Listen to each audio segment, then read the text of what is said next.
Okay. तो बच्चों आज हम कोऑर्डिनेट ज्योमेट्री का टॉपिक स्टार्ट करेंगे। कोऑर्डिनेट ज्योमेट्री के सब टॉपिक्स में 4-5 टॉपिक्स इंक्लूडेड है, but today we will discuss just distance and the mid point.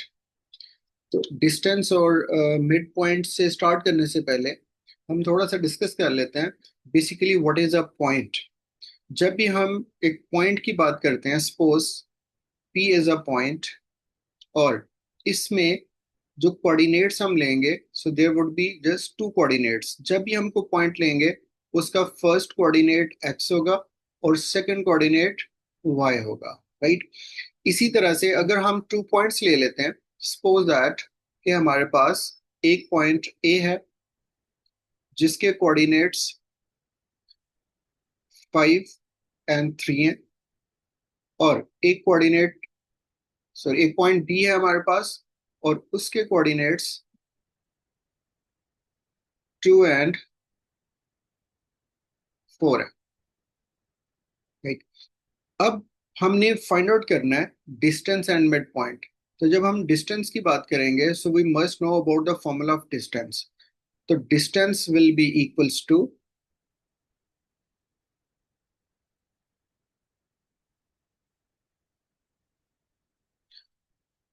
x2 minus x1 whole square plus y2 minus y1 whole square. अच्छा, अब ये जो हमें पॉइंट्स गिवन है, so that will be the whole square root. अब ये जो हमें ए और बी के पॉइंट्स गिवन है, इनको हम अपनी इजीनेस के लिए मेंशन कर लेते हैं कि जो फर्स्ट वो हमारा कोऑर्डिनेट है, दैट वुड बी x1, और सेकंड कोऑर्डिनेट y1। इसी तरह सेकंड पॉइंट का जो फर्स्ट कोऑर्डिनेट है वो x2, और ये आपका y2। अब हम सिंपली डिस्टेंस के लिए इसमें वैल्यूज पुट करेंगे और इनको सॉल्व करेंगे, so will get our answer. x2 minus x1 means 2 minus 5 whole square plus y2 minus y1, that would be 4 minus 3 whole square, the whole square root। जब इसको हम सॉल्व करेंगे, सो 2 minus 5 इज -3 स्क्वायर, और 4 minus 3 1 square. तो students, इसमें minus inside the bracket, और power अगर even number में हो या स्क्वायर में हो, तो उसका आंसर हमेशा किस में आता है? पॉजिटिव में आता है। तो -3 का square, that would be your 9, और 1 का स्क्वायर इज 1। तो हमारे पास जो आंसर बनेगा वो exact answer, that would B √10। तो ये आपके पास डिस्टेंस का आंसर आ जाएगा। अगर तो उन्होंने डायरेक्टली कहा वो फाइंड द एग्जैक्ट वैल्यू, तो एग्जैक्ट वैल्यू में आपने रूट को सॉल्व नहीं करना। और अगर आपको ऐसा नंबर आ जाए जिसका परफेक्ट रूट पॉसिबल है, जैसे 4 आ गया, 16 आ गया, 25 आ गया, उनका परफेक्ट रूट पॉसिबल होता है, तो उसका आप रूट ले लें। अदरवाइज इसको आप as it is square root में रहने दें, that would be your answer. ठीक है। अच्छा, इसी चीज को हम एनहांस करेंगे, सेम कोऑर्डिनेट्स की बेस पे हम मिड पॉइंट फाइंड आउट करेंगे। Mid point means the middle point in between the 2 points. अब सपोज मिड पॉइंट के लिए हमारे पास जो फॉर्मूला है, क्योंकि mid point is a point, तो इस पॉइंट को जहन में रखते हुए हम इस पे ब्रैकेट से अप्लाई करेंगे, क्योंकि जब भी हम कोई पॉइंट की बात करते हैं तो उसको ब्रैकेट्स में इंक्लूड करते हैं। So that would B x1 plus x2/2, और y1 plus y2/2। As it is हमारे पास वो जो फर्स्ट के कोऑर्डिनेट्स हमने लिए थे पॉइंट ए और पॉइंट बी के, उनको हम यूज करते हुए इनका मिड पॉइंट फाइंड आउट कर लेंगे, right. So mid point will be equals to x1 plus x2 mean 5 plus 2/2, then comma y1 plus y2 3 plus 4/2। अब जब इसको हम सॉल्व करेंगे so we will get 5 + 2 is 7/2 और 3 + 4 अगेन 7/2। तो इसको डेसिमल में चाहें तो कन्वर्ट कर लें, अदरवाइज एज इट इज रहने दे, that would be the answer of your mid point. ठीक है।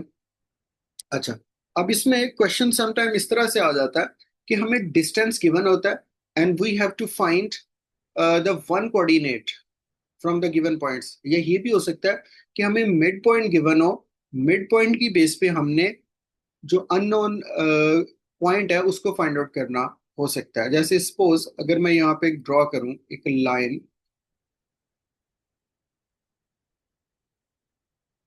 अब इसके हमें गिवन है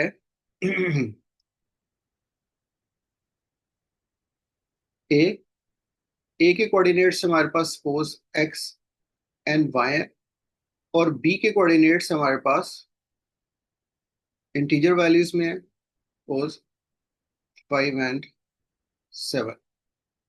और इनका मिड पॉइंट हमें गिवन है, 2 पॉइंट्स का मिड पॉइंट हमें गिवन है, that would be your M. और मिड पॉइंट जो हमें गिवन है वो है 3 और 4, सपोज। और वो कह रहे हैं find the coordinates of point A. तो बच्चों एक चीज ध्यान में रखनी है आपको, जब भी हमें कभी मिड पॉइंट गिवन हो और हमें अननोन वैल्यूज फाइंड आउट करनी हो तो आपने मिड पॉइंट का ही फॉर्मूला यूज करना है। अगर हमें डिस्टेंस गिवन हो और अननोन वैल्यू फाइंड करनी हो तो डिस्टेंस का फॉर्मूला अप्लाई करना है। जो भी आपको चीज गिवन होगी, अगर डिस्टेंस गिवन है तो डिस्टेंस का फॉर्मूला अप्लाई करेंगे, और अगर मिड पॉइंट गिवन है तो मिड पॉइंट का ही फॉर्मूला अप्लाई करेंगे, वहां से हमें अननोन वैल्यूज मिल जाएंगी सिंप्लीफाई करके। अब इसमें हम मिड पॉइंट का फॉर्मूला अप्लाई करते हैं। देखें, mid point is equals to, क्या फॉर्मूला था हमारे पास, x1 + x2/2 and then y1 + y2/2। अब क्योंकि मिड पॉइंट इसमें हमें गिवन है, जो जो हमें चीजें गिवन है उसमें हम उनकी वैल्यूज पुट कर देंगे। और इसमें थोड़ा सा अगर आप गौर करें तो इसमें x1 x है और y1 हमारा y है, और x2 5 है और y2 7 है। अब हम, और मिड पॉइंट 3 4 गिवन है तो हम पुट करेंगे इसमें 3 4 is equals to x1 + x2। x1 हमारा x है, x + 5/2, और y1 हमारा y है, सो y + 7/2। अब इसके बाद क्योंकि बीच में इक्वल्स टू आ रहा है और जो पॉइंट्स है उसके कोऑर्डिनेट्स कॉमर्स की फॉर्म है तो उनको हम कंपेयर कर सकते हैं। So by comparing the corresponding coordinates, तो इसको हम लेंगे 3 इज इक्वल्स टू x + 5/2, और दूसरा कोऑर्डिनेट हम उसको कोरस्पॉन्डिंग बेस पे पुट करेंगे तो हमारे पास क्या आएगा, 4 is equals to y + 7/2। Right, अब हम इनको क्रॉस मल्टीप्लाई कर देंगे, इसको भी क्रॉस मल्टीप्लाई कर देंगे तो हमारे पास ए के कोऑर्डिनेट्स एक्स और वाई आ जाएंगे। तो इसको जब हम क्रॉस मल्टीप्लाई करेंगे so we will get X + 5 is equals to 3 2 × 6, और x की वैल्यू हमारे पास क्या आ जाएगी, 6 - 5, सो x will be equals to 1। यहाँ पे क्रॉस मल्टीप्लाई करेंगे सो y + 7 is equals to 4 2 times 8, so y is equals to 8 - 7, तो y की वैल्यू हमारे पास क्या आ जाएगी, 1। तो अब जो कोऑर्डिनेट्स ऑफ a बनेंगे वो हमारे पास आ जाएगा 1 1, क्योंकि x की वैल्यू भी 1 है और y की वैल्यू भी हमारे पास 1 है। राइट, तो बच्चों ये एस्पेक्ट था जब हमें मिड पॉइंट गिवन हो और हमने किसी पॉइंट के कोऑर्डिनेट्स फाइंड आउट करने हो। ठीक, तो इसमें क्योंकि मिड पॉइंट गिवन था तो हमने मिड पॉइंट का फॉर्मूला यूज कर लिया। अच्छा, अब नेक्स्ट एस्पेक्ट पे आते हैं जिसमें हमें डिस्टेंस गिवन होगा और अननोन वैल्यू फाइंड आउट करनी होगी तो उसके लिए फिर हमें डिस्टेंस का ही फॉर्मूला अप्लाई करना